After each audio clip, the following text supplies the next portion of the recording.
Eh bien, bonsoir à tous à ce rendez-vous du 50 qui ce soir a comme objet comment assurer la continuité de votre activité d'expertise comptable. Alors, ce soir, les intervenants seront moi-même, Jean-Marie Tumrel, Michel Bodanovitz qui s'occupe de la commission résolution des litiges et notre confrère Guy Pénet, qui est Éric Pénet, pardon. De loin, j'ai un peu de mal, qui est expert comptable et qui était également administrateur provisoire pour l'Ordre des experts comptables. Et nous sommes assistés par Valérie Ponce, qui est la pierre angulaire de l'Ordre pour tout ce qui concerne l'administration provisoire. Voilà. Alors, l'objectif de ce soir, c'est effectivement de parler, d'assurer la continuité de son exploitation. Pourquoi ? Eh bien, parce que dans la vie, il peut y avoir des aléas et des gros aléas. Et lorsqu'on est le seul expert comptable de son cabinet, alors on peut être expert comptable en BNC, on peut être aussi en société et être le seul expert comptable de son cabinet, de sa société. Le jour où un problème arrive, ça peut être dramatique. Alors comme problème, il peut y avoir des problèmes de santé. On en a tous eu. Enfin, les experts comptables peuvent en avoir comme tout le monde. Et avec la période Covid, on en a peut-être eu un peu plus. Il peut y avoir des accidents de la vie et accidents de la route et autres, où d'un seul coup, en tant qu'expert comptable, on se trouve empêché de faire notre travail. Et puis, il peut y avoir des aléas un peu plus graves et définitifs. Et dans ce cas-là, effectivement, on se trouve devant un vide et il faut quand même trouver des solutions. Alors, les différentes solutions que l'on peut avoir, la première, on va vous parler de la convention d'assistance et d'entraide. Alors, qu'est-ce que c'est que la convention d'assistance et d'entraide ? Au niveau de l'ordre, on a mis en place justement cette convention qui permet à chaque expert comptable de dire si demain il m'arrive un souci, quelle personne dans mon entourage, quel confrère dans mon entourage va peut-être m'aider à passer ce mauvais moment. Donc, cette convention permet effectivement que vous donnez les éléments à l'ordre en disant demain, j'ai un problème, j'ai besoin d'avoir un remplacement et le remplacement, ce sera mon confrère untel. Ce document qui est une convention qui est signée entre vous et le confrère qui est prêt à vous remplacer en cas de souci, un exemplaire est déposé à l'ordre. Alors, il y a une slide qui vous montre effectivement que cette convention, vous pouvez la télécharger.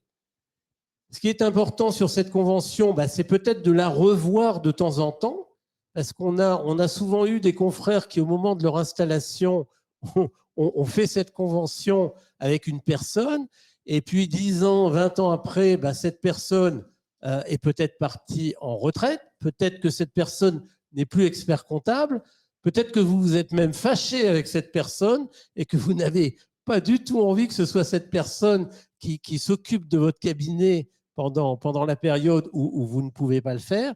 Donc, régulièrement, ce qu'on vous conseille, c'est de regarder quelle est la personne que vous avez nommée et est-ce que c'est toujours la bonne personne. Et si ce n'est plus la bonne personne, changez, mettez quelqu'un d'autre. Un, deux, un, deux. Je pense qu'on peut même dire qu'on pourrait même rajouter à défaut, un peu comme dans les clauses bénéficiaires des contrats d'assurance vie, hein, Jean-Marie pourrait dire telle personne, à défaut telle autre, et ainsi de suite. Donc, je pense que ça n'empêche pas et on serait tous intéressés. Et au niveau de la convention, on avait, moi perso, j'en ai refait une il n'y a pas très très longtemps et je l'avais envoyé signer. On peut aujourd'hui les signer numériquement parce que l'ordre a tout dématérialisé, donc vous pouvez très bien envoyer votre convention signée électroniquement. Et donc voilà, c'est quelque chose qui est facile à faire et on fait tout pour que ce soit le plus facile possible à faire pour vous. Voilà. Alors, qu'est-ce qui se passe quand, malgré tous nos conseils avisés, l'expert comptable n'a pas fait de convention préalable d'assistance et d'entraide? Eh ben, dans ce cas-là, on se retrouve avec un cabinet, je dirais, un peu en déshérence, c'est-à-dire un cabinet qui n'a plus d'expert comptable à la tête. Alors, un cabinet qui peut avoir des collaborateurs, mais le collaborateur, à un moment donné, vous savez bien qu'il a besoin de se retourner vers l'expert comptable pour valider des éléments. Vous avez des clients qui, d'un seul coup, appellent le cabinet et n'ont plus d'expert comptable. Donc, dans ce cas-là, effectivement, au niveau de l'ordre, il faut qu'on trouve une solution pour mettre un administrateur provisoire. Alors, qu'est-ce qu'on peut dire sur l'administration provisoire? L'administration provisoire, c'est en cas de décès d'un expert comptable ou en cas d'une incapacité, maladie, accident, etc. Donc, le but de ce remplacement, encore une fois, ce n'est pas de rester X années administrateur provisoire. Donc, quand on a affaire à un décès, le but de l'administrateur provisoire, ça va être peut-être très rapidement d'essayer de trouver des solutions pour que le cabinet soit repris assez rapidement et avant que le cabinet parte dans la nature, que les clients inquiets éventuellement de ne plus avoir d'expert comptable quittent ce cabinet. Voyez. Donc le rôle de l'administrateur, c'est un rôle de sauvegarde financier quelque part du cabinet, de garder la clientèle. C'est un rôle aussi important pour les collaborateurs.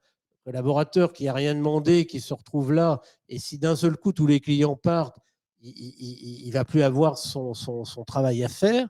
Donc, c'est quand même important ce rôle d'administration provisoire. Alors, qu'est-ce qu'on peut dire sur ce remplacement? Que c'est une mission qui, en principe, est gratuite, sauf si effectivement on demande à l'administrateur provisoire de passer un temps conséquent sur le dossier. On a eu des petits cabinets, dans ce cas-là, ça ne pose pas trop de problèmes. Quand vous avez des cabinets où il y a 100 dossiers, 150 dossiers, qu'on arrive à la période de bilan, vous vous rendez bien compte que l'administrateur provisoire qu'on a mis en place, on va lui demander quand même un gros travail. Le confrère, ce travail ne peut pas être complètement gratuit. Dans ce cas-là, effectivement, on met en place une indemnité. Alors, effectivement, cette indemnité est quand même très, très raisonnable, puisque jusqu'à présent, on est parti du principe que l'expert comptable qui vient en remplacement, on lui alloue une sorte d'indemnité de 500 € par matinée ou de 1 000 € par journée. Ça veut dire que globalement, on est sur une valorisation de l'expert comptable de 100 € de l'heure. Avouez que ce n'est pas le vrai prix d'un expert comptable, mais encore une fois, les gens qui font ça, qui font de l'administration provisoire, le font plus pour aider le confrère que pour gagner de l'argent. Ça, c'est un point important. Le point important également de cette administration provisoire, c'est qu'on demande le respect de la clientèle par l'expert comptable. L'administrateur provisoire, il n'est pas là pour reprendre, pour essayer d'avoir une clientèle captive. Il est là pour aider le confrère. Donc, le but, c'est effectivement de respecter cette clientèle. Si le confrère est empêché momentanément, c'est simplement pour l'aider effectivement à passer ce mauvais cap.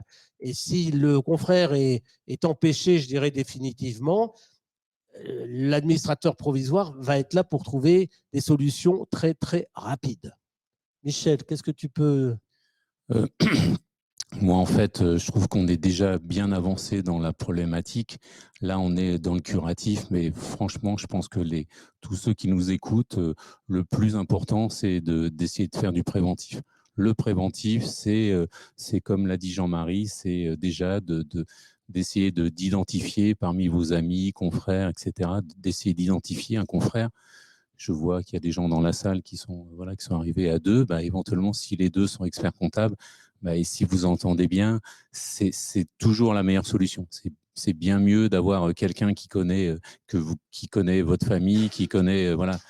Et donc là, le préventif, pour moi, c'est le plus important.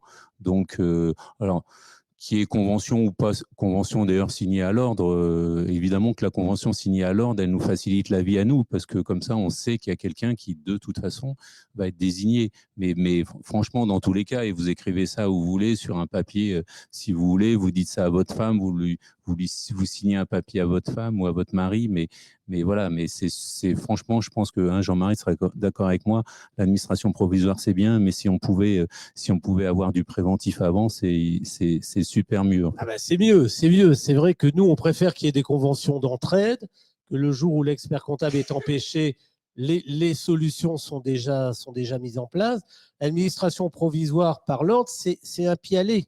C'est parce qu'effectivement, rien n'a été prévu, encore une fois, dans des cabinets où l'expert comptable est seul. Si l'expert comptable est en société et si l'expert comptable a un ou plusieurs associés experts comptables, pour nous, le problème ne se pose plus. C'est un associé qui va prendre la gestion du cabinet, qui va gérer en interne les collaborateurs, et le problème sera réglé dans ce cas-là. Je me permets aussi, Jean-Marie, il faut aussi en parler à sa famille, parce qu'indépendamment de ça, indépendamment de citer un autre confrère, la famille n'est pas au courant. Quand il y a un confrère tout seul, j'ai eu le cas, et ben la famille n'est pas au courant et après peut faire des choses qu'il ne faut pas faire. J'en parlerai tout à l'heure, notamment appeler les clients, je peux le citer, et puis dire voilà, il n'y a plus d'expert comptable, allez voir un confrère. Et donc là, c'est fatal pour le cabinet. Donc effectivement, le préventif, le curatif et l'autre maître mot, Jean-Marie, c'est l'urgence, c'est réagir vite, quoi. En fait, ça aussi, on en reparlera après, mais franchement, de toute façon, plus on attend, plus les situations se dégradent, en tous les cas en termes de clientèle. Donc nous, c'est ce qu'on constate sans arrêt. On constate qu'on a 3 mois devant soi. Au bout de 3 mois, les clients, même si le client vous aime bien, au bout d'un moment, le client, il voit son propre intérêt. Il n'a plus personne devant lui. Alors effectivement, il a un administrateur provisoire. Et je dirais que les administrateurs provisoires, quand on agit en administrateur provisoire, on est un peu les pompiers de service.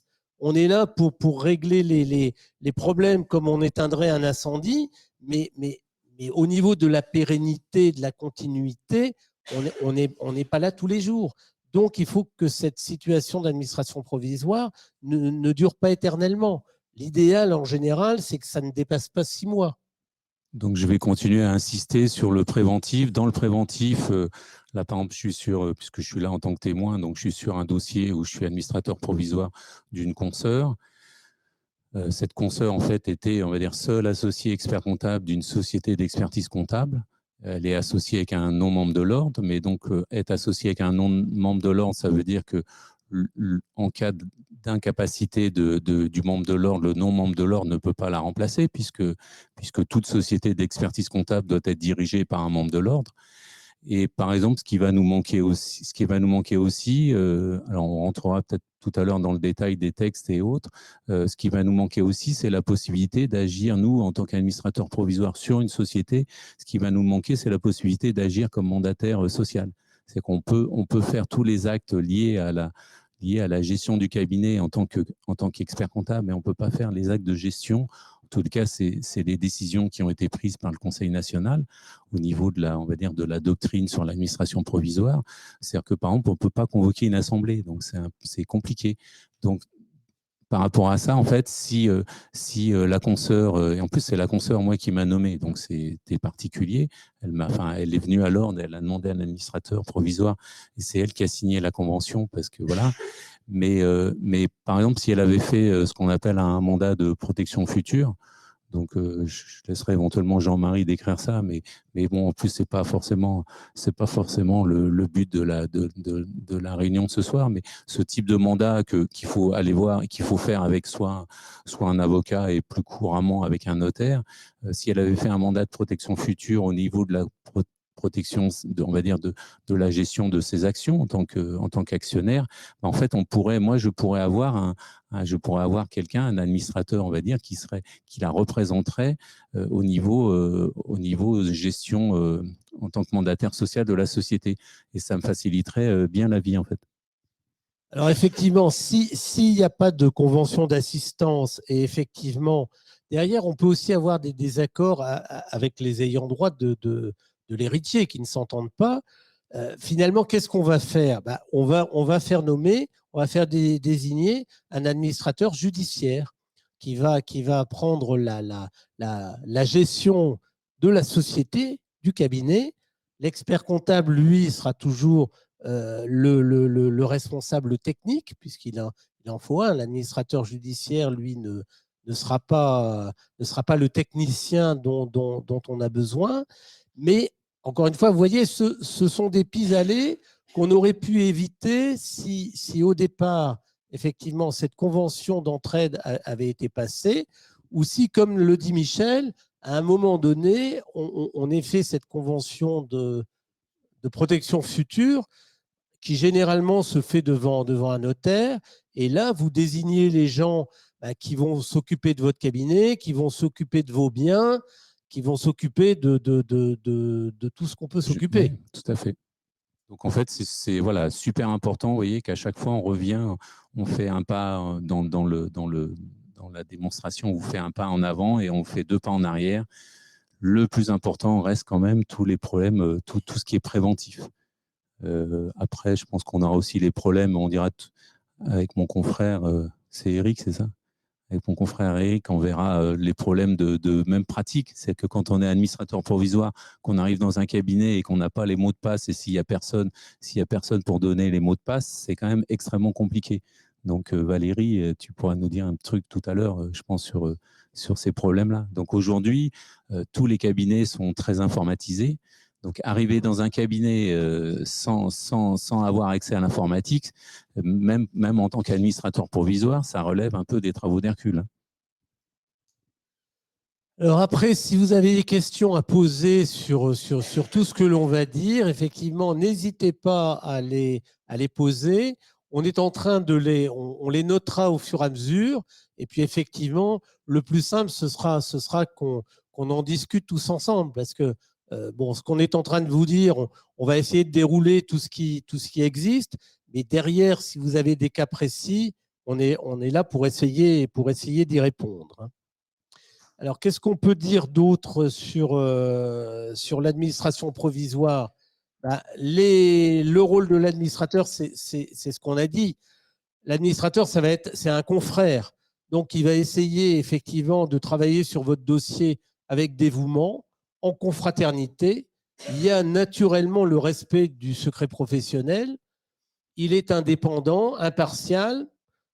On essaye, et effectivement, on a trié nos administrateurs provisoires et on les surveille. On essaye d'avoir des gens intègres. Et je pense qu'aujourd'hui, on peut se targuer d'avoir un pôle d'administrateurs provisoires à l'ordre qui est complètement intègre. L'administrateur provisoire, il est assuré en responsabilité civile obligatoire. Au moins, s'il y a des erreurs dans le cadre de son travail, il est couvert. Et puis, point important, on demande à cet administrateur provisoire de faire une sorte de rapport, de compte-rendu qui nous remet à l'ordre au sein de notre commission afin qu'on suive un petit peu le déroulé de l'opération. C'est où tous les 6 mois ou à la fin de la mission, si elle est plus courte, en fait. Un rapport mensuel aussi. Attends, mais ça, c'est bien. Parce que toi, il y a des bons élèves dans ces administrateurs. Pas tous, hein, mais moi, j'en connais un qui n'est pas un bon élève. Des noms. Non, je ne peux pas dénoncer. Ce qu'on voulait vous dire, c'est que c'est une mission, pour le peu qu'on en a fait, c'est quand même une mission qui est compliquée pour nous. Et effectivement, le but ce soir, c'était d'avoir des témoignages. Donc, il y a Michel qui a déjà commencé à témoigner sur une administration provisoire avec une consoeur un peu âgée. Je crois qu'elle a plus de 80 ans. Ouais. Mais grâce à toi, Jean-Marie, on a en plus déjà… Alors là, on est 2 ce soir. Toi aussi, tu as eu l'occasion d'en faire, je crois, de mémoire. Donc, on est 3. Mais on a fait une réunion grâce à Valérie Ponce aussi. On avait organisé une réunion entre administrateurs provisoires. On avait listé un certain nombre de cas et moi, j'avais retenu de deux grandes catégories. En fait, il y a deux grosses problématiques. Je ne sais pas sur quel type de dossier tu es en ce moment, mais il y a deux grosses problématiques. C'est le cabinet en société et le cabinet individuel. On va dire en société mono-associé, par exemple, ou mono-associé expert comptable et l'entreprise individuelle. Parce que l'entreprise individuelle, par le décès de son, alors moi je suis donc sur une société, donc c'est pas mon cas, mais il faut que vous compreniez que juridiquement c'est extrêmement compliqué quand on est c'est encore presque des fois peut-être encore plus compliqué, surtout au niveau du timing, quand on est en entreprise individuelle, parce qu'en théorie l'entreprise a disparu, elle disparaît avec son exploitant. Si l'exploitant est décédé, il n'y a plus d'entreprise individuelle. Qu'est-ce qui se passe vis-à-vis des clients? Qu'est-ce qui se passe vis-à-vis des salariés? Donc, vous voyez, c'est des problématiques. Si on ne les a pas anticipées, voilà. Je ne sais pas si toi, tu es sur une entreprise. Alors moi, je suis sur une société, par contre unipersonnelle. Et la seule salariée qu'il y avait, c'était la fille du confrère qui est décédée soudainement. La fille ou le confrère? La fille. La fille n'est pas décédée. Ah, le confrère est décédé, mais la tu fille nous as est fait restée. peur. Pardon, la fille est restée, mais elle est tombée malade suite au décès de son père. Elle est en maladie. Elle a perdu sa mère il y a 1 an. Enfin, c'est vraiment presque du Zola, je me permets. C'est compliqué et elles ont paniqué. Alors, il y a la fille qui a paniqué et l'associée qui était la belle-sœur. Et elles ont appelé, c'est ce que je disais tout à l'heure, au bout de 2 jours, elles ont appelé tous les clients en disant trouvez un autre confrère. Là, les difficultés. Bon, c'était peut-être pas idiot, hein. Remarque, Oui, si tu réfléchis mais... bien, au moins, ça oui, crée moins d'emmerdement à tout le monde. Bon, en termes de patrimoine, c'était moins bien pour elles, mais en termes d'emmerdement, c'était peut-être pas idiot, si on réfléchit bien. Elles ont voulu rattraper, si tu veux, les clients. Là, après, c'est un peu tard, oui, si tu leur as... Ouais, du coup, il ne reste plus grand-chose. Ouais, enfin, cela dit, c'est déjà un drame pour la famille quand l'expert comptable décède ou n'est plus en capacité de gérer. Si en plus de ce drame, on rajoute des conséquences financières qu'on aurait pu éviter, c'est un peu dommage. Voilà. Alors, je change de casquette. Là, je suis aussi administrateur à la CAVEC, donc je change de casquette. N'oubliez pas non plus que normalement, tous les experts comptables, je dis bien normalement parce que vous allez voir qu'il y a un cas particulier, mais normalement, tous les experts comptables sont à la CAVEC et tous les experts comptables étant à la CAVEC, on a un régime de prévoyance qui est quand même qui coûte très peu cher et qui on va dire, entre guillemets, est très efficient. Donc, il faut aussi, dans les réflexes qu'on peut avoir, je pense pas que je sais pas si j'ai pas vu que ce soit noté dans le slide, mais systématiquement, il faut penser à avertir la CAVEC pour que le régime de prévoyance de la CAVEC soit mis en action. Le seul souci qu'on a, c'est quand on a des confrères, on a eu le cas récemment, quand on a des confrères qui ne sont pas à jour des cotisations. Parce qu'en fait, le régime de prévoyance ne fonctionne, évidemment, comme tout système assurantiel, ne fonctionne que si le confrère a payé, entre guillemets, a payé la prime, qui en l'occurrence est une cotisation. Mais il faut que ce soit un réflexe chez vous, l'aspect prévoyance qu'avec. C'est vraiment, je pense que c'est sans concurrence. Alors, ça marche dans les cas de décès, mais ça marche aussi dans les cas d'incapacité temporaire, hein, entre guillemets, donc ce qu'on appelle l'incapacité temporaire. Vous savez aujourd'hui que, je parle pour les entreprises individuelles, aujourd'hui tous les indépendants, depuis je crois le 1er juillet, alors je ne sais plus si le temps passe vite, je ne sais plus si c'est 1er juillet 21 ou 22, mais donc maintenant tous les indépendants, y compris les professions libérales, ont droit à un régime de prévoyance d'indemnité journalière. Mais la CAVEC prend le relais après 90 jours. Donc, sachez que même dans les cas d'incapacité temporaire, mais ça peut être de l'incapacité temporaire lourde. On parle du décès. On peut avoir des confrères qui ont, par exemple, je sais pas, des Covid longs et qui ne peuvent plus travailler. Donc, on parle donc dans des cas d'incapacité temporaire, sachez aussi que la CAVEC est susceptible d'aider nos confrères. Donc, c'est super important, en fait. Alors, un gros point pratico-pratique que l'on rencontre en cas de problème, souvent les problèmes, c'est quand même, ça arrive de façon brutale, un accident, une maladie vasculaire ou autre, ou un décès qui arrive très vite. Le gros problème qu'on a, c'est que généralement, l'expert comptable, il a tous ses codes quelque part. Et le problème, c'est qu'on n'a pas accès à ces codes. ou alors il faudrait avoir le code qui permette d'avoir accès à l'ensemble des codes de son ordinateur et autres. Ça pose souvent un gros problème parce qu'on se retrouve démunis. On n'a pas les codes de banque, on n'a pas les codes d'URSSAF, on n'a pas les codes d'impôt.gouv, on n'a rien et on nous dit il faut continuer le travail. Donc, au niveau de l'ordre, on a imaginé une plateforme qui s'appelle Sérénité Pro.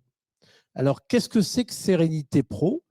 C'est une plateforme qui, aujourd'hui, est financée par l'ordre et par la compagnie des commissaires aux comptes. Donc, ça ne vous coûte rien, sauf si vous mettez vos données privées, personnelles. Dans ce cas-là, ça vous coûte 15 € par an. Donc, je pense que ce n'est pas très cher. Et ça permet quoi? Ça permet effectivement de mettre un certain nombre de choses, de mettre l'ensemble de vos codes bancaires, de vos codes fiscaux, de vos codes d'ordinateur, de vos codes de téléphone. Souvent, le code de téléphone, on le donne à personne. On aime bien le garder secret. Je ne sais pas pourquoi. Et effectivement, il vaut mieux effectivement que tout soit mis alors sur cette plateforme. Alors, qu'est-ce qui se passe sur cette plateforme? Déjà, sur cette plateforme, vous dites, en cas de souci, voilà, je veux qu'on donne l'ensemble des éléments à telle personne, telle personne, telle personne. Et au niveau de cette plateforme, je crois que Valérie, nous, on a accès. Alors, je vais peut-être te laisser la parole parce qu'on ne t'a pas beaucoup entendu. Et tu vas nous expliquer un petit peu cette plateforme, comment ça marche si on a un gros pet. Alors, merci de me donner la parole.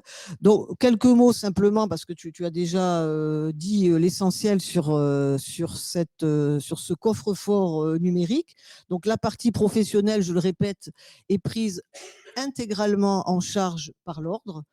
Donc, il vous suffit simplement de créer un compte et de vous laisser guider et de noter toutes les informations, tous les codes, tout ce qui pourrait être utile ensuite s'il vous arrive quelque chose, et évidemment, donner toutes ces informations à une personne de confiance.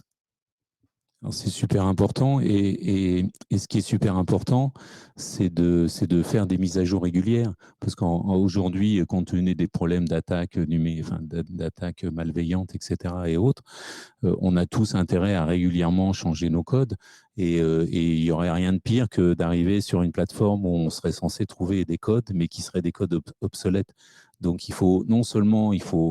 c'est gratuit, mais pensez à le faire peut-être tous les ans. Mais non seulement il faut vous inscrire sur la plateforme, mais il faut régulièrement aller la mettre à jour si vous mettez à jour vos codes. Juste en aparté, parce que je ne pense pas que c'est dans le support, moi j'utilise un gestionnaire de mots de passe. Alors l'avantage d'un gestionnaire de mots de passe, c'est que vous pouvez avoir 500 mots de passe différents, d'une complexité style, vous avez 18 caractères dans vos mots de passe avec toutes les variantes possibles, etc. L'avantage donc du gestionnaire de mots de passe, c'est qu'il va tout stocker, enfin il va tout conserver, ça vous évite de conserver ça dans votre mémoire. Et donc pas pareil, peut-être que régulièrement vous allez quand même devoir mettre à jour parce qu'on ne sait jamais. Donc le mot de passe de votre gestionnaire de mots de passe, en fait voilà, il vous suffit là pour le coup, vous auriez juste un mot de passe à modifier chaque année, par exemple, au lieu d'avoir 50, 100 mots de passe à changer dans le logiciel Sérénité Pro. Donc, ouais, pensez à ça, les logiciels de mots de passe, ça ne coûte pas très cher et c'est extrêmement utile. Et en plus, vous pouvez les partager. Je crois que moi, j'en ai un, celui que je paye, ça doit coûter 40 € par an et vous pouvez les partager entre l'ordinateur chez vous, l'ordinateur à votre bureau, votre téléphone, etc. Donc, franchement, je pense c'est beaucoup mieux que le nom de votre chat que vous utilisez sur ou de votre chien, hein, j'ai rien contre les chiens. Donc, c'est beaucoup mieux que le nom de votre chat ou de votre chien que vous utilisez sur tous vos sites. Voilà, parce que là, le jour où quelqu'un a regardé sur votre réseau social le nom de votre chat, vous avez des grandes chances que ensuite il accède à tous vos comptes sur tous les sites où vous êtes connecté. Ça peut être embêtant. Mais ça, Jean-Marie aurait pu l'expliquer mieux que moi en tant que geek. Très bon, non, Michel. en tant que geek de… Je voulais juste ajouter qu'il est possible de nommer une ou plusieurs personnes de confiance, bien entendu, et comme tu l'as dit, Michel, de modifier régulièrement les informations si nécessaire au moment où vous le souhaitez, bien entendu. Et au moment où il vous arrivera quelque chose, à ce moment-là, les personnes désignées, là où les personnes désignées demanderont la libération des données. Vous aurez donc accès à tout ce qu'il C'est vous génial, en faudra fait. Comme pour dire, la on continuité. l'a rêvé et l'ordre et la compagnie l'ont fait. Donc, Alors même si vous n'avez pas prévenu les personnes, parce que très bien, à partir du moment où nous, au niveau de l'ordre, on sait vous avez ce problème et qu'on sait que vous avez ouvert un compte Sérénité Pro, effectivement, on peut aller voir dedans et on peut aller voir à quelle personne. non, pas dedans. Je peux pas voir le détail, mais tu peux voir qui est Oui, mais bénéficiaire. on peut voir qui est bénéficiaire et se rapprocher des bénéficiaires. Vous voyez, c'est quand même un gros avantage. Ça fait gagner du temps surtout. Parce que lorsqu'on prend un dossier, qu'on n'a pas de mot de passe, on perd un temps fou. Et pendant ce temps-là, on prend du retard, etc. Ah ben moi j'ai eu un cas personnel sur une société qui n'était pas une société d'expertise comptable, mais qui était une société où on avait un directeur général qui s'occupait de la société. On n'était que des sleeping partners et qui a eu crise cardiaque et qui est décédé à 51 ans. Naturellement, il n'avait pas prévu de décéder et il n'avait rien prévu. Ça a été une galère pour retrouver les éléments. Parce que tous les éléments étaient sur son ordinateur, sur son téléphone. On n'avait aucun code et personne autour de nous avait les codes. On a ramé, on n'a pas arrêté de ramer. Et ça a même mis en péril la société, justement parce qu'on n'avait pas tous ces codes. Donc c'est quand même stupide. Ça n'a jamais fait mourir personne de faire attention et de dire en cas de problème, voilà les éléments, voilà les personnes qu'il faut contacter, etc., etc. Alors, dernier point sur Sérénité Pro, les informations personnelles, vous pouvez également les mettre. Alors, je vois sur le slide qu'on met animal de compagnie. Alors, je ne sais pas si vous avez un animal de compagnie, peut-être que sur Sérénité Pro, vous pouvez désigner la personne qui s'en occupera après ou peut-être dire ce que mange votre animal de compagnie. Certainement, je ne sais pas. Effectivement, dans la partie personnelle, donc qui est payante, hein, mais comme tu le disais, Jean-Marie, c'est vraiment très peu onéreux puisque c'est 15 € par an. Vous pouvez mettre toutes les informations. Je pense que c'est dans ce sens qu'on a mis animal de compagnie parce que ça veut bien dire qu'on peut vraiment tout y mettre. Alors, qu'est-ce qu'on peut vous dire d'autre Tu pourrais dire avant que on ne l'a pas dit, mais je pense que les gens le savent. Normalement, on doit tous mourir. Ah bon? Il me semble. Toi non, mais. Ah si, moi comme tout le monde. Et donc, du coup, en fait, pourquoi on dit ça? Parce que le problème, c'est que c'est juste que donc on doit tous mourir, on ne connaît pas la date, mais on peut avoir aussi des gens très jeunes qui meurent. Donc là, en fait, aujourd'hui, on pourrait se dire c'est une conférence pour les plus anciens, etc. Non, c'est une conférence qui est pour tout le monde. Ça me paraît assez fondamental de considérer que cette conférence, elle s'applique à tout le monde. Oui, puis en général, les experts comptables sont quand même des gens prudents. Donc, on essaye d'être prudent pour nos clients. Essayons également de penser un peu à nous et d'être prudents pour nos proches, pour nos collaborateurs et également pour nos clients. Donc, je pense que c'est un point important. Alors, quelques chiffres au niveau de Sérénité Pro. C'est quelque chose qui est quand même très récent. On avait commencé, je crois, en 2021. Ouais. Et donc, en août 2021, on avait 50 personnes inscrites. Et en octobre, là, on en a 204. Alors, vous allez me dire, sur 6600 experts comptables qu'on a à Paris, Île-de-France, ce n'est pas un énorme succès, mais c'est dommage. Demain, on en a 408. C'est l'avantage, c'est grâce à cette conférence, demain, on en a 408. Donc, tu veux dire les 408 inscrits à cette conférence, demain, tous prennent… Non, demain, 50% prennent… Donc, il y aura 204 de plus, voilà, ce qui est déjà pas mal. 50% de ceux qui ont suivi la conférence. Il suffit qu'on fasse des conférences régulièrement et on va arriver rapidement aux 6000. D'accord. Alors, ce que l'on voulait vous dire également, c'est qu'on a fait un petit un petit, comment on appelle Fascicule, ça? fascicule, on dit. Fascicule, voilà, qui s'appelle le kit de sauvegarde du cabinet, qu'on va vous envoyer courant octobre, là, ou novembre? En fait, on peut le télécharger dès à présent sur le site. Pour ceux qui ont la chance d'être présents, eh bien, évidemment, vous pouvez l'avoir repartiront entre les avec. mains dès à présent. Dédicacé on par enverra- Jean-Marie en plus, non? Absolument, Ah oui, évidemment. absolument. Je ne l'ai pas dit, mais ça allait de soi. Plus de valeur. Et on l'enverra, oui, on a pour projet, bien entendu, de l'envoyer à l'ensemble de la profession, soit à la fin de cette année, soit en début d'année prochaine. Et quoi qu'il en soit, vous pouvez donc, comme je vous le disais, le télécharger sur le site.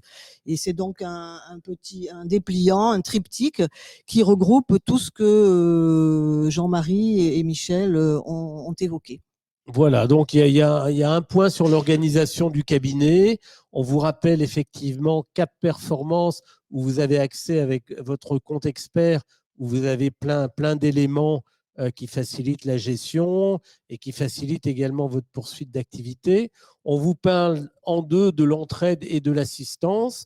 Donc, vous verrez, ça reprend un petit peu tout ce qu'on a dit ce soir. En numéro 3, le coffre-fort numérique.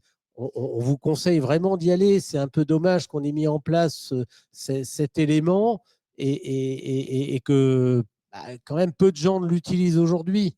Donc, je pense que c'est un peu dommage. Voilà, voilà. Alors, on va peut-être passer aux questions maintenant. Donc, je me tourne vers la salle pour savoir s'il y a des questions. Oui, en effet. Alors, on va peut-être témoigner avant la question. On Eric, peut, tu peux expliquer déjà comment marche l'administration provisoire. Donc, un cabinet contacte l'ordre, Madame Ponce, pour la citer. Ensuite, elle nomme, avec Jean-Marie, il nomme un administrateur provisoire. Et qu'est-ce qu'on fait? On va prendre contact avec la famille ou avec la personne désignée au cabinet qui s'occupe de nous accompagner. Alors, quand on arrive, qu'est-ce qu'on fait? On fait un point, on leur demande un point, l'état d'avancement des dossiers, le cabinet, est-ce qu'il est à jour? Au niveau social, est-ce qu'on est à jour? Au niveau fiscalité, comptabilité, tout ça. Et suite à ça, on leur laisse le temps, une semaine à peu près, le temps de se mettre à jour, de trouver tous les codes, justement, pour revenir à ce que vous disiez tout à l'heure. Là, en l'occurrence, pour l'expérience que j'ai eue, parce que j'ai eu un seul mandat, on a mis plus de 15 jours à trouver des codes, quoi. C'était quand même compliqué. Et pendant ce temps, on a pris du retard pour les TVA, pour tout ça. Et donc là, en l'occurrence, une fois que c'est à jour, on regarde l'avancement. On demande un compte-rendu systématique. Alors nous, administrateurs provisoires, on n'a pas le droit de participer à l'élaboration des bilans. Ils nous montrent les bilans, on leur dit que ça ne va pas, etc. C'est à eux de corriger. Voilà. On n'a pas le droit aussi, ce que tu disais tout à l'heure, de démarcher les clients. Ou quand les clients nous appellent, on les oriente tout de suite dans le cabinet. Voilà, vers le cabinet, vers un responsable. Évidemment, on a affaire aux confrères. Moi, j'ai quand même, dans le cadre d'une administration provisoire, des clients qui voulaient voir l'expert comptable sur certains points de leur bilan. Et naturellement, ici, vous êtes là pour ça aussi. Hein. En tant qu'administrateur provisoire, on ne peut pas non plus leur dire attendez que le cabinet soit repris par quelqu'un. Si vous dites ça, le client, il se sauve. Donc, effectivement, moi, je considère qu'on est un peu les pompiers de service. C'est un peu comme ça que je me présente aux clients du cabinet en expliquant ce qui se passe, en expliquant que la situation est provisoire, que s'il a besoin d'éléments, je vais lui donner les éléments de par l'expérience que j'ai, mais que pour mettre en place des choses plus conséquentes, il faudra attendre de savoir qui reprend le cabinet. Pour la suite des événements, là, en l'occurrence, c'était un petit cabinet. J'ai regardé s'il y avait j'aurais demandé de voir s'il y avait toutes les lettres de mission. Et malheureusement, il n'y avait qu'un tiers des lettres de mission qui étaient là, à jour et faites. Donc, la priorité était de rattraper les clients, ce que je vous disais tout à l'heure par rapport à ce cabinet, et puis de refaire les lettres de mission et de trouver un acquéreur. Voilà. Et donc, de les accompagner aussi pour la vente du cabinet. On est là aussi pour ça. Donc effectivement, c'est dans la mission d'essayer moi, j'ai dit donc le préventif. Et une fois qu'on a fait le préventif, après, de toute façon, quand l'événement est arrivé, c'est trop tard. Et donc après, on est forcément dans le curatif. Et le curatif, comme l'a dit Jean-Marie, alors après, il a parlé de 3 mois. J'ai envie de dire, même si ça pouvait se vendre en 15 jours, ce serait parfait.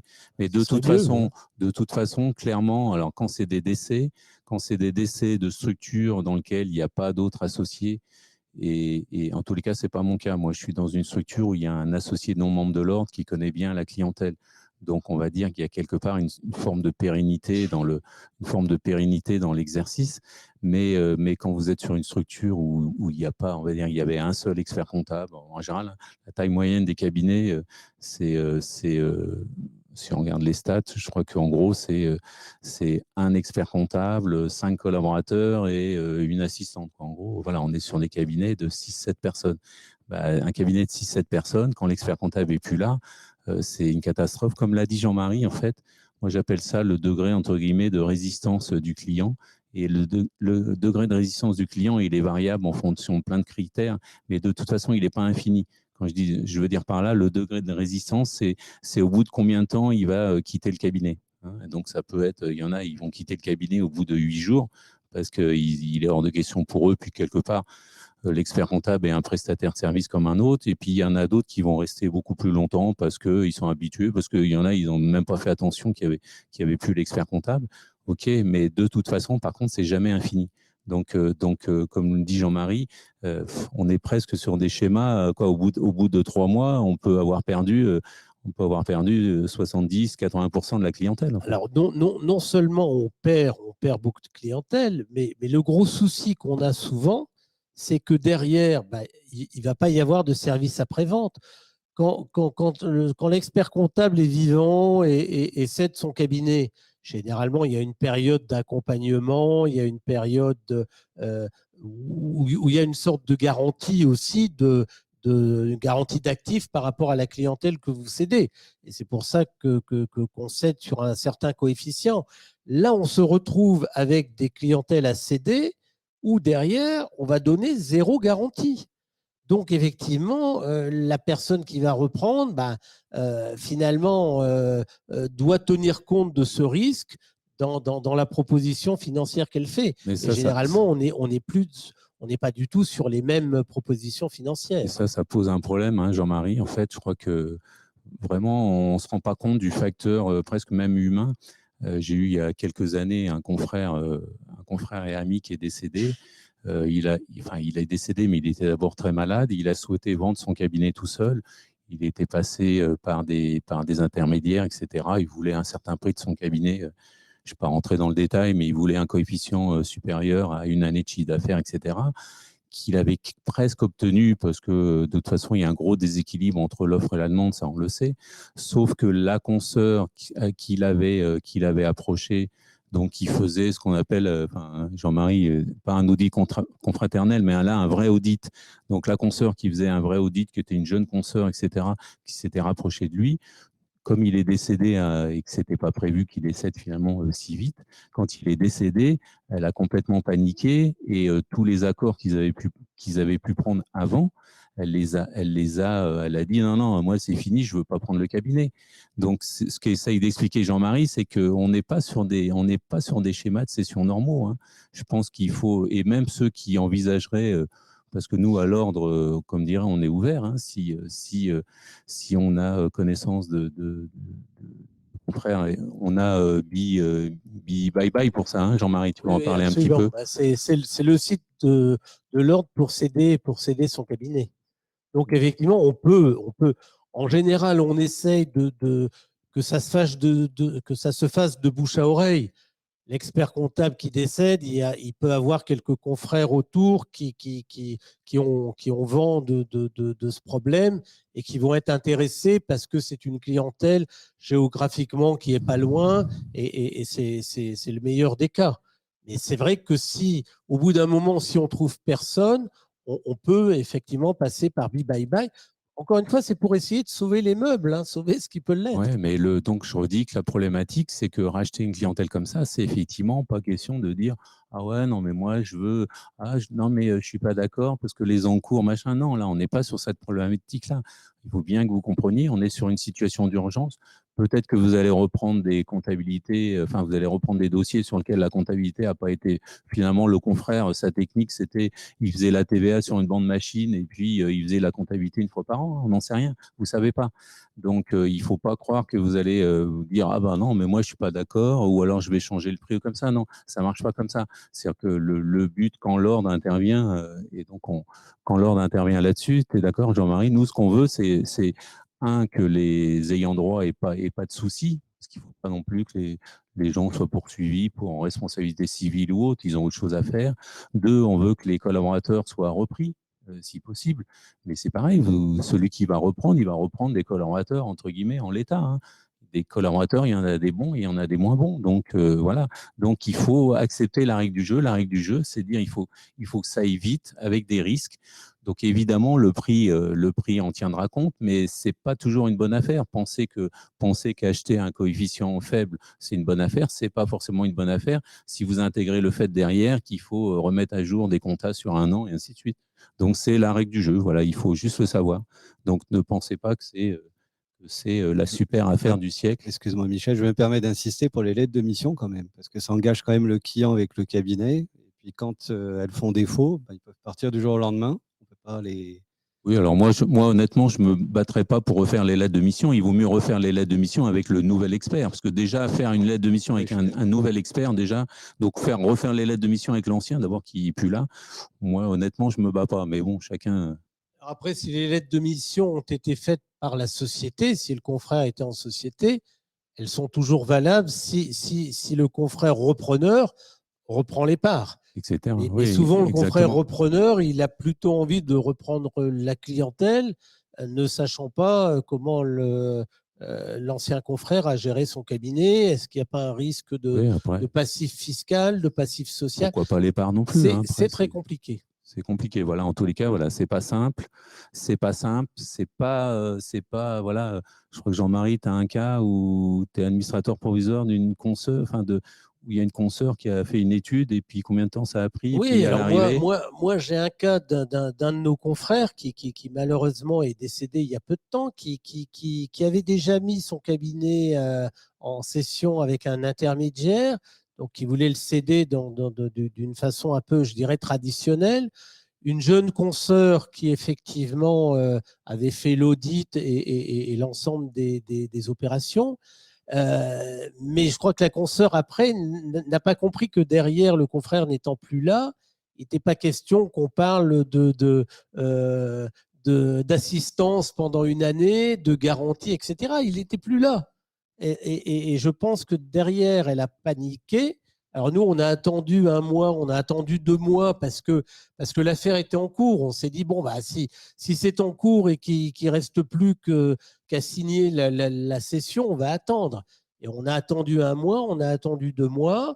Le cabinet continuait à se dégrader et puis on a une consoeur qui nous dit, bah, finalement, non, je ne fais pas, j'ai peur, c'est trop risqué.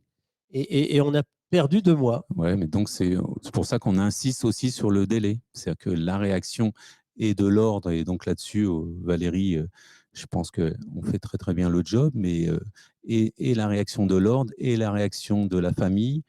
On essaye là, je crois prochainement, on reçoit les ayants droit d'un confrère qui est décédé récemment, parce qu'on va essayer de les sensibiliser à ça, de leur dire c'est super important que vous alliez vite, parce que si vous n'allez pas vite, de toute façon, comme dit souvent Jean-Marie, c'est de l'incorporel. Et de l'incorporel, qu'est-ce que tu peux dire sur l'incorporel, Jean-Marie? L'incorporel, l'immatériel, ça part peut-être aussi vite que ça arrive, hein, peut-être plus vite que ça arrive. Donc, on a un autre cas auquel je pense, c'est même sur les conventions d'entraide. Vous voyez, on peut, là, vous voyez, on est dans le monde idéal. Donc, vous avez vu, on a la convention d'entraide, on a les mots de passe qui sont sur le site proposé par l'ordre, etc. Donc là, on est dans le cas idéal, en théorie. Sauf que, en fait, oui, mais le confrère là, Jean-Marie, je crois qu'il a un peu un cas aussi comme ça.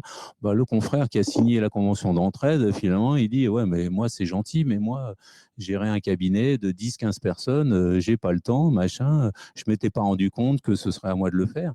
Et là, à nouveau, c'est problématique parce qu'on a une convention d'entraide, mais en même temps, on a quelqu'un qui veut bien faire un peu, mais pas beaucoup. Alors, on fait quoi, Jean-Marie, dans ce cas-là? Dans le cas que tu cites, on a eu un confrère qui voulait bien s'occuper de la gestion du cabinet, c'est-à-dire s'occuper des payes, regarder les créances clients, les faire rentrer, etc., mais qui ne voulait pas s'occuper de la responsabilité technique des dossiers. Bon, donc, comme il avait été déjà nommé, effectivement, on a nommé un autre administrateur, un expert comptable administrateur provisoire, qui ne s'occupe que de, je dirais, du côté technique. Mais bon, ce n'est pas satisfaisant parce qu'on ne peut pas s'occuper que de la partie technique. Quand on rentre dans un dossier, on veut finaliser le dossier et le traiter le mieux possible. Donc, moralité, voilà, du préventif, mais même le préventif, des fois, même avec plein de bonne volonté, ça ne suffit pas. Et ensuite, du curatif. Et le curatif, c'est d'aller le plus vite possible, voilà, parce qu'en tous les cas, dans les cas de décès. Alors, on va peut-être passer aux questions. Oui, parce que alors, on a un confrère dans la salle qui a des choses à nous demander. Et après, on en a effectivement. Il y en a quelques-unes en ligne aussi. Voilà. On verra. Donc, d'abord, notre confrère. On passe le micro parce que sinon, les gens qui sont en ligne n'entendront pas les questions. Donc. Bonsoir. Merci pour cette présentation. Simplement, je voulais revenir sur Sérénité Pro. Sérénité Pro, vous avez 204 inscrits. Ça veut dire que chaque inscrit est automatiquement connu de l'ordre ou est-ce que c'est une démarche qu'il faut faire en plus? Non, là, on ne connaît pas les personnes qui sont inscrites sur Sérénité Pro. Là, l'ordre prend en charge. On sait qu'il y a tant de personnes, mais ça ne va pas au-delà. On n'a pas le détail. Et donc, comment les ayants droit sont avertis s'il y a un décès, comment ils sont avertis le jour où il y a un décès, effectivement, Valérie va voir sur Sérénité Pro si la personne a ouvert un compte ou pas. Je présume. Oui, non, je pense que c'est Sérénité Pro qui, à un moment, nous informera. Et comment ils savent? Encore faut-il qu'ils soient informés. Parce que c'est la plateforme qui… C'est ça. D'accord. Donc, apparemment, c'est Sérénité Pro qui informe. Il faut que Sérénité Pro soit informée. Du décès. Mais il l'est. Oui, parce que justement, c'est ce que je disais tout à l'heure. En fait, il y a une ou plusieurs personnes qui sont désignées par l'expert comptable. Et au moment où l'expert comptable décède, eh bien, ils peuvent demander à Sérénité Pro, mais ce n'est pas l'ordre qui gère, ils demandent à Sérénité Pro de libérer. Mais l'ordre n'est pas nommé d'office. On n'a pas d'office la liste de nos confrères qui sont sur Sérénité Pro. C'est une lacune. Dans ce cas-là, moi, je préférerais qu'on ait la liste, que si quelqu'un décède, qu'on puisse dire il a un compte Sérénité Pro. On va revoir ça. Jean-Marie, on va revoir ça. On va revoir ça. On va creuser il y a des lacunes dans l'ordre. Alors, on va peut-être… Alors, une autre question, puis après, on regarde sur Internet. Attends. Il y a une autre question là, dans la salle. Oui, merci. Bonsoir, messieurs, bonsoir, madame. Merci pour cette présentation. Si je comprends bien, lorsqu'il nous arrive quelque chose, on n'a pas le choix du confrère. C'est-à-dire que on a dit le contraire. C'est le principe de la convention d'entraide. Principe de la convention d'entraide. D'accord. Donc, on désigne un confrère que l'on souhaite, avec lequel on est d'accord pour assurer l'ordre, à ce moment-là, n'a pas besoin d'intervenir. Il n'y a aucun problème. Nous, à partir du moment où sur votre convention d'entraide, vous avez dit si j'ai un problème, c'est monsieur un tel ou madame un tel à qui je demande de gérer mon cabinet. Non, mais ce que va vérifier l'ordre, là, c'est parce que Jean-Marie s'occupe du tableau aussi, ce qu'il va vérifier, c'est que la société qui reste continue à remplir les conditions pour être une société d'expertise comptable inscrite. Donc, si le confrère est… Isabelle, si le confrère est expert comptable et administrateur provisoire, il n'y a aucun souci. Non, on ne cherche pas à prendre la place au contraire. Encore une fois, on ne demande pas mieux que les experts comptables aient désigné déjà préalablement quelqu'un. On ne demande pas mieux. D'accord. Alors, dans le cas où ce n'est pas désigné, comment est rémunéré l'administrateur provisoire? Jean-Marie l'a dit. C'est ce que j'ai dit tout à l'heure. Il y en a qui n'écoutent pas. Note le nom de ceux qui n'écoutent pas. C'est une mission gracieuse et elle est gracieuse dans la limite d'un certain temps. À partir du moment où vous avez un cabinet où il y a, je ne sais pas, 6, 7, 8 collaborateurs, que le problème arrive à un moment donné où on est en pleine période de bilan, il va y avoir 200-300 dossiers. L'administrateur provisoire, il ne va pas avoir uniquement un rôle succinct. On va peut-être lui demander de passer un jour par semaine ou 2 jours par semaine pendant un certain temps dans le cabinet. Cabinet qui va continuer à facturer ses honoraires, En fait, ses bilans, etc. On a volontairement limité le montant à 500 € par demi-journée. Donc, en gros, comme je disais, des demi-journées de 5 heures, le temps d'y aller, de revenir, ça fait à peu près 100 € de l'heure. Donc, Non, ok, c'est pas la meilleure affaire de l'année. D'accord. Mais encore une fois, on n'est pas là pour gagner de l'argent, on est là pour rendre service. Madame. D'autres questions dans la salle? Et après, monsieur derrière. Bonsoir, merci pour l'intervention. J'ai une question. Alors, moi, perso, j'ai signé la convention d'assistance donc chez une personne. Est-ce qu'au cours des années, on peut désigner une autre personne ou pas? Dans le temps? C'est modifiable. Enfin, ça peut être ou ajouté ou modifié. On va faire comme les testaments, on va prendre la plus récente, je pense. Oui, c'est ce qu'on se disait. Vous pouvez très bien avoir nommé quelqu'un à une époque et puis vous êtes fâché avec lui. Ce quelqu'un est plus expert comptable. Pas fâché, il est mort. Donc, il est mort. Il a pris sa retraite et voilà. Donc, effectivement, ce qu'on vous demande, c'est de vérifier tout, enfin, assez régulièrement que la personne que vous avez nommée, le jour où il vous arrive un souci, qu'elle est en état de gérer votre cabinet. Et ce que je disais, vous pouvez aussi prévoir un peu comme dans les clauses d'assurance vie, des bénéficiaires, entre guillemets, bénéficiaires ou des administrateurs successifs. C'est-à-dire qu'à défaut, vous pouvez dire je nomme Jean-Marie Tumrel. Si la première personne et à défaut, si Tumrel est trop fatigué, parce que là, il a pris une vingtaine d'années de plus, vous mettez Bodanovic. Mais comme Bodanovic, et comme Boda est fatigué aussi, et là, il faut prendre un plus jeune confrère, une plus jeune consoeur. On prend notre confrère Péné. On avait une autre question derrière. On pourrait derrière. mettre un suppléant. C'est ça que vous êtes en train de me dire. Oui, je veux dire à défaut, vous dites à défaut, et puis même peut-être vous pouvez en mettre 2. Non, je me suis jamais. Isabelle, on peut en mettre 2. C'est pas très pratique, mais... Bonsoir, merci pour la présentation très détaillée. C'est juste une petite précision. L'administrateur provisoire doit nécessairement faire partie du même conseil régional? Ou alors... Alors, l'administration provisoire, oui. Le confrère que vous nommez sur votre dossier, non. Vous pouvez très bien nommer un confrère qui est PACA et vous dites, moi, s'il m'arrive un souci, je veux que ce soit mon confrère qui vienne. D'accord, mais bon, de façon pratique. Ce ne sera pas très pratique, mais on ne peut pas empêcher que vous nommiez. S'il doit venir de Guadeloupe à chaque fois ou de Martinique pour gérer les dossiers, ce n'est pas facile. Ouais. Ça va peut-être coûter cher à votre cabinet. On regarde les questions qu'on a eues. Oui, alors il y a quelques questions. Alors, il y en a quelques-unes qui ont déjà été posées dans la salle, donc je ne vais pas vous les poser à nouveau. Michel, tu avais abordé le problème de l'entrepreneur, du décès de l'entrepreneur individuel. Il y a justement une question. Comment se passe la vente du cabinet dans ce cas?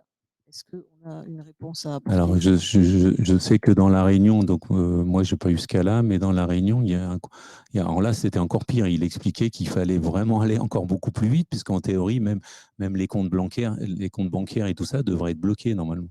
Donc, en gros, il n'y avait presque pas intérêt à dire à la banque, etc., que le confrère était décédé. Donc là, ce dont on vous parle en termes de vitesse, il faut aller encore plus vite. Donc. Alors, on a eu un cas comme ça, Valérie, un confrère qui était décédé, et c'est le notaire, et l'avocat du confrère qui ont fait la convention de cession. De la succession, en fait. Ouais, dans le cadre de la succession, en fait. Et c'est dans le cadre de la succession qu'on a cédé la clientèle. Alors, une autre question sur le mandat de protection future. Vaut-il mieux le mettre en place avec un confrère pour qu'il ait plus de pouvoir qu'avec une convention d'assistance? Évident. Si, parce que moi, par exemple, j'interviens dans ce que je dis. Si, la réponse pour moi, elle est claire. Ouais. Il vaut mieux que ce soit un confrère, parce que comme ça, il pourra à la fois avoir, on va dire, le pouvoir entre guillemets ordinal et il aura aussi le pouvoir sociétal. Donc, non, il n'y a pas photo. C'est une bonne suggestion. Même les pouvoirs peut-être à titre personnel. Oui, c'est encore autre chose, mais c'est une bonne suggestion. Et bravo à nos questions à nos questions en ligne. On sent qu'on a des gens qui écoutent. Des experts comptables futés qui nous écoutent. Futés et futurs. Alors, autre question, durant la mission d'administration provisoire, qui paie les salaires et les factures? Bonne question, c'est pas sur la cassette, Bah, c'est normalement- pas sur la cassette de l'administrateur provisoire. Donc c'est pas l'ordre non plus. C'est Alors, pas l'ordre non plus. alors non, on a essayé de faire payer Jean-Marie, mais je sais pas pourquoi. Ah, j'ai pas de sous. Ah bon, ben voilà. Donc, non, moi, par exemple, dans le dossier, j'ai récupéré la signature bancaire et c'est moi qui fais les virements de salaire, etc. Les salaires, alors j'ai de la chance parce que les salaires sont faits en interne, mais donc c'est moi qui fais les virements de salaire tous les mois, en fait. Alors, si on était en entreprise individuelle, effectivement, le problème pourrait se poser que si la banque est au courant, la banque peut bloquer le compte du professionnel. Dans ce cas, bon, généralement, la banque continue à ce que le compte fonctionne, donc les honoraires continuent à rentrer, et généralement, justement, sur ce laps de temps qui n'est pas très important, on peut continuer à payer. Sinon dans le cas le plus juridique, le notaire pourrait effectivement prendre tous les fonds. Et effectivement, on pourrait faire payer les salaires et les charges par le notaire. Je pense que c'est le pire des cas en termes de réactivité et d'impact sur la clientèle, c'est sûr que. Donc, bon, enfin, voilà. Donc, je reviens qu'il vaut mieux aller très vite. Deux questions en une. Que deviennent les archives du cabinet en nom propre à la fin de l'administration provisoire et le secret professionnel sur les dossiers de travail de l'expert comptable décédé? Cabinet en nom propre aussi. Je pense que l'administrateur provisoire et le secret professionnel est élevé pour lui, non? Donc, pour le secret professionnel, a priori, ça ne pose pas de problème. Pour les dossiers, j'imagine que s'il y a une cession de clientèle, derrière, celui qui succède récupère les archives. Ça me paraît logique. Autre question Alors, il y a une dernière question sur Sérénité Pro. Donc, une personne nous demande si c'est parfaitement protégé. Oui, bien entendu, hein, c'est tout à fait sécurisé. Donc, vous le verrez lorsque vous regarderez sur le site, hein, tout simplement, sur la plateforme. Tout est bien indiqué, bien détaillé. Il n'y a absolument aucun problème à ce niveau-là. Et vous pourrez d'ailleurs joindre, si vous le souhaitez, la personne qui s'occupe de cette plateforme qui vous donnera toutes les informations. Voilà, je crois qu'on a fait le tour de ce qu'on avait à vous dire. Donc, on vous remercie. On espère vous avoir convaincu de faire des conventions d'entraide, convaincu peut-être de faire des mandats de protection future, qui est encore plus important, convaincu également peut-être d'aller sur Sérénité Pro, mettre l'ensemble de vos mots de passe et de vos désirs aussi bien personnels que professionnels. Voilà, on reste à votre disposition. Et Jean-Marie, tu as oublié de dire que l'ordre fait plein d'autres choses que de s'occuper de l'administration provisoire. Et donc, en fait, on vous a affiché pour ceux qui sont dans la salle, et je pense pour ceux qui sont en ligne, toutes les opérations qui restent à venir. Donc, je vois que le 20 octobre, digitalisation de la fonction finance. Ensuite, au mois de novembre, vous verrez qu'il y a encore plein d'ateliers intéressants. Autre chose aussi qui est peut-être pas encore assez connue, c'est comme on appelle profession 2030, profession comptable 2030. On l'a pas mis là. Alors profession comptable 2030, je vais vous en parler un peu et vite fait. Je profite qu'on a encore un peu de temps puisque en théorie c'était 19h30, mais Jean-Marie avait soif, donc il a. Non, mais on a encore deux questions après. Hein. Ah d'accord, non, je croyais que c'est parce que tu avais soif. Non, c'est pas pour ça. Il y a toujours le verre de l'amitié après les rendez-vous aux 50. D'accord, bon. Donc, en fait, Profession comptable 2030, c'est quelque chose qui a été organisé, c'est au niveau national. Ça coûte pas mal d'argent à la profession, mais ce qui est pas mal, c'est que je crois que ça coûte dans les 4 millions d'euros, mais il y a 3 millions d'euros qui ont été touchés sous forme de subvention. Et ça permet à tous les cabinets de proposer aux collaborateurs des sessions de formation. Alors, je dis ça parce que je ne peux pas participer, donc je fais juste de la pub. Vous regarderez dans le détail, mais ça permet aux cabinets de proposer à leurs collaborateurs et à eux-mêmes, j'imagine, aux experts eux-mêmes aussi, des sessions de formation. Je crois que c'est 10 jours. 10 jours, sur les 10 jours, il y a 5 jours en présentiel, 5 jours en distanciel. Et l'idée, c'est d'essayer de… Donc, il y a plein de thèmes différents, vous regarderez. Et c'est donc, entre autres, par exemple, c'est au niveau de l'Île-de-France, c'est proposé par Supexpertise. Et donc, vous verrez qu'il y a plein de formations proposées. Et c'est pour un prix ridicule. Quand je dis un prix ridicule, je vais vous dire une bêtise, mais je crois que c'est 150 €, voilà, la formation. Et encore, vous avez encore possibilité de le faire. Donc, ça, c'est le prix direct. Évidemment, il y a le prix indirect qui est le temps passé par vos collaborateurs. Mais je pense que le temps passé par vos collaborateurs, c'est un investissement que vous retrouverez dans le futur.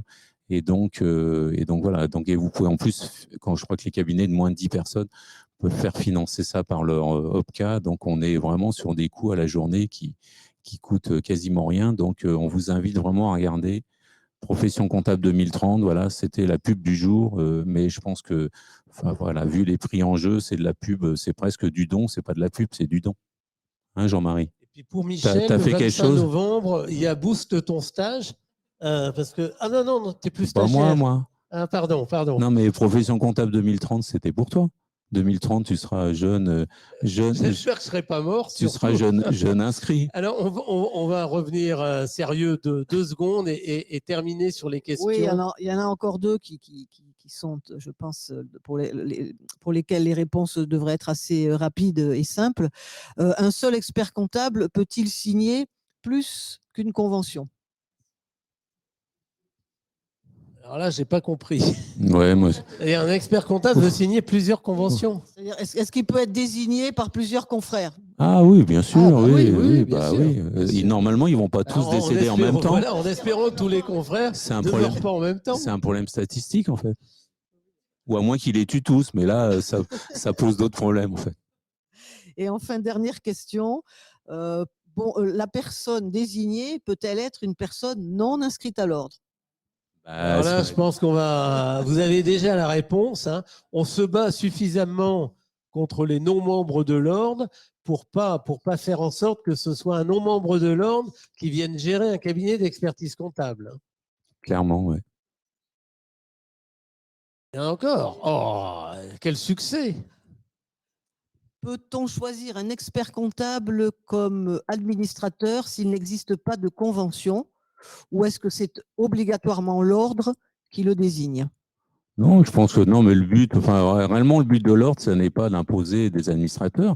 Donc, si les ayants droit, effectivement, s'il n'y a pas eu de convention signée, mais que les ayants droit, Jean-Marie, tu vas me dire le contraire, mais si les ayants droit désirent que ce soit… Les ayants droit sont d'accord pour dire, tiens, effectivement, on n'a pas fait de convention, mais on a un confrère qui est à côté avec qui le confrère décédé travaillait.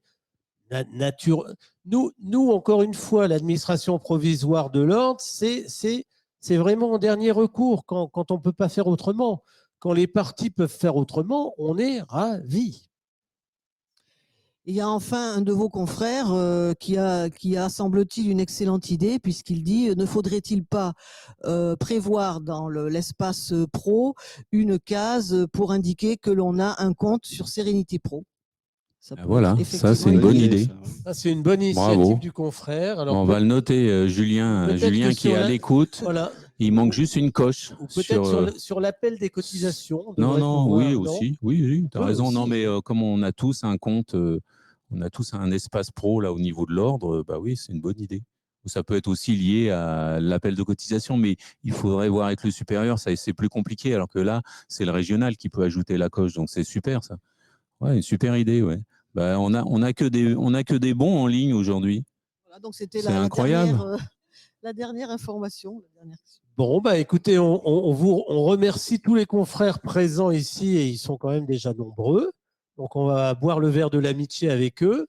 Et puis, bah, on remercie aussi tous nos confrères en visio qui ont été intéressés par ce rendez-vous aux 50.